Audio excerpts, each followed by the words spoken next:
नमस्कार मित्रांनो. तर भारती टार्टी सारथी महाज्योती आरती या ज्या इन्स्टिट्यूट आहे, संस्था आहे, याचे ज्या मागं पेपर झाले होते SSC, banking, railway, UPSC, MPSC त्याचे सर्व एक्झामचे रिझल्ट लागलेले आहे. स्कोर कार्ड डाउनलोड सुरू झालेले आहे आणि आपल्याला 14 तारखेपर्यंत स्कोर कार्ड डाउनलोड करता येणार आहे.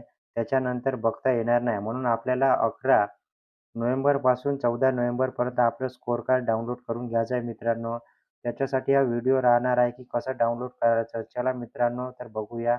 सर्वप्रथम आपल्याला bharti.cet.in म्हणजे TRTI आरती सारथी याची जी वेबसाईट आहे, ऑफिशियल वेबसाईटवर यायचं आहे. त्याच्यानंतर आपण बघू शकतो अशा प्रकारे खाली आल्यावर आपल्याला लॉगिनचा ऑप्शन येणार आहे. असं लॉगिनवर क्लिक केल्यावर आपल्याला इथे ईमेल आयडी, पासवर्ड टाकायचा आहे मित्रांनो. इथे ईमेल आयडी, पासवर्ड टाकून आपल्याला लॉगिन करायचं आहे. बघा मित्रांनो, अशा प्रकारे आपण लॉगिन केलेलं आहे ना, आपण बघू शकतो जे आपण जे एक्झाम दिल्या होत्या, तर त्याचं स्कोर कार्ड असं उजव्या हातावर आपण बघू शकतो. स्कोर कार्डवरून आपण आपलं जे स्कोर कार्ड आहे, ते आपल्याला डाउनलोड करून घ्यायचं आहे मित्रांनो. कसा वाटला व्हिडिओ कमेंट बॉक्समध्ये जरूर कळवा आणि अशाच नवीन-नवीन अपडेट्ससाठी आपल्या चॅनलला सबस्क्राईब करून ठेवा.